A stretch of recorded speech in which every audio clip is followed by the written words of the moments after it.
मेरी हर धड़कन क्या बोले है, सुन सुन सुन सुन। साजन जी घर आए, साजन जी। হাই হ্যালো ভাই ও বোনরা, তো তোমরা সবাই কেমন আছো? আজকে মোরা একটা কাছের বান্ধবীর বিয়া, সেই উপলক্ষে মোরা আইসি হলুদ সন্ধ্যায়। তো আবার মোরে আবার আউগে নিতে আইসি, আবার মোরা একটা কাছের বন্ধুর হৃদয়। তো এরপর আবার ওগো বাসায় গেলাম। তো যাইয়ে দেখলাম জেরিন হাজিয়া গুজে রেডি হয়ে রয়েছে। এরপর একটু নিজেরাও ছবি তুললাম, ওর লগেও ছবি তুললাম।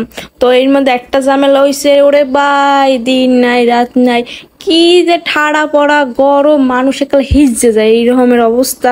হ্যাঁ পর তো মুই কাপড় পেনতে পারি না, মোর মারা তার মুই কাপড় পরাইছি, পরানোর পর হ্যাঁ পর তো কি কমু ভাই, কি যে অবস্থা গরম, হ্যাঁ এর মধ্যে কাপড় পরতে পারি না, আবার বয়সে কাপড় কাপড়টা খুলিয়ে যায়।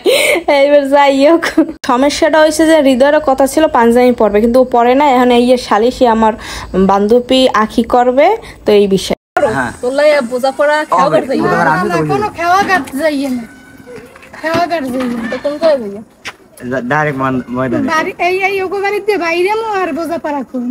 কি বোঝাপড়া? হ্যাঁ ওরা কব নাই আর আইবে না, এটা তোরে ধমকি দিতে চাইতেছ, তুই বুঝতে পারছো? আমি বুঝতে পারছি, কিন্তু আমার কথা একটাই, এত গরমে আর সহ্য হয় না। গরম সহ্য করতেছি না, আমি বলতেছি যে শেষ সময় আমি করব। মানো আমাকে ওই যে বাকি বানাই আনতে কই না, কি তোমার জানো আমার কি অবস্থা, তুই ভাই গরমে যে এই পরে থাক। তো শালিশির বিচারই হইছে যে ওরে পাঞ্জাবি পরাইছি আমরা, ও পাঞ্জাবি পরতে গেছে। তো আমরা আবার আসছি স্টেজ সাজায়, তো সেইখানে আসলাম।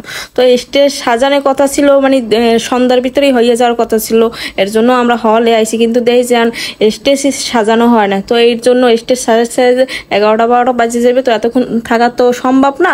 এরপর তো মোরা চলে গেছি। আর এই যে শেষ পর্যন্ত আইসি পাঞ্জাবি পরিয়া, এরপর আমি আবার সামনে বাইরে খাড়াই রয়েছে যে আমি বাসায় যাবো, কারণ এরপর আবার কালকেও আসা লাগবে। তো এমনি কাপড় পরা কি অবস্থা তো জানিনি। এরপর তো এই গেছি রে বাপরে, গোসল করে লগ লগ বাইরেছি, এই একালে ভিজে গেছি গামাইয়ে, লগ লগ গোসল করে বাইরেছি, গামে ভিজে গেছি। এই যে যত দূর রাস্তা দেখতেছেন না, এরপর হাইওয়ে রাস্তা পড়বে, সেইটা ক্রস করে আবার এত দূর আডা লাগবে। হেইপর আবার আইডাই হৃদয় গো বাসায় আইসি, ওহিন দিয়ে আবার যাবো জেনে গো বাসায়।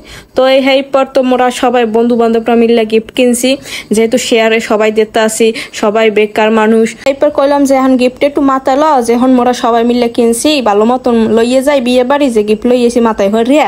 এরপর ওগো বাড়ির পিসকল দিয়া বিয়ে বাড়ি ঢোকা লাগছে, কারণ হৃদয় গো বাড়ি যেখানে পড়ে হেইয়ের ওই বাড়ি ঢুকতে গেলে পিসকল দিয়ে পড়ে। তো পিসকল বেড়া মেড়া ঠেললে এবার বাড়ি গেছি, কোনের দেখলাম, কোনের লাগে সেলফি মেলফি তুললাম। এরপরে আমরা আইলাম কান্টরে, গিফট দেওয়ার কান্টরে। তো চলে যাওয়ার পর আমরা নাম লেখাইতেছিলাম যে আমরা বন্ধু বান্ধবরা মিলে দিছি।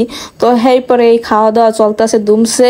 এরপর আমরা আবার একটু সামনে আড্ডি গেলাম, কারণ এখনো বরের গাড়ি আসে নাই। আমরা আবার সামনে একদম আউগিয়ে গেছি, আউগিয়ে আড্ডিয়া গেলাম, যাইয়া কতক্ষণ ছবি তুলছি, আড্ডা দিছি, কথাবার্তা কইছি। দেয় যে বরের গাড়ি আসতেছে না, নামাজ পড়িয়ে আইব, সেইতে আমরা অপেক্ষা করতেছিলাম। এই যে তোর ছয়টা, এরপর আর কি করবো, যাইয়া বসিয়ে যাবো অনেক খাইতে। কিন্তু এর আগে দেখছেন এই যে এখানে বসে কালকে রাইতে চলছিলাম ছবি। এরপর তো মোরা সবাই মিলে বয়ে গেছি খাইতে। আর এর মধ্যে আবার কাহিনী আছে, ওইটা খায় না, ওইটা খায় না, মানে এক একজনের এক এক রকমের ঢং, যা দেখলে ফাও বিনোদন, ফাও স্টার জলসের সামনে সাইডে বইয়ে রয়েছি, যাক ব্যাপার না। এরপর বোঝেন মনুরা মুই আর পারি না, কেননা যে গরম, এইবার হাঁপাই মাপাই গেছি, আর ক্লিপ নেওয়া মোর পক্ষে সম্ভব হয় না। এরপর মুই বাসায় চলে গেছি, আরো কাহিনী ছিল বলতে পারলাম না।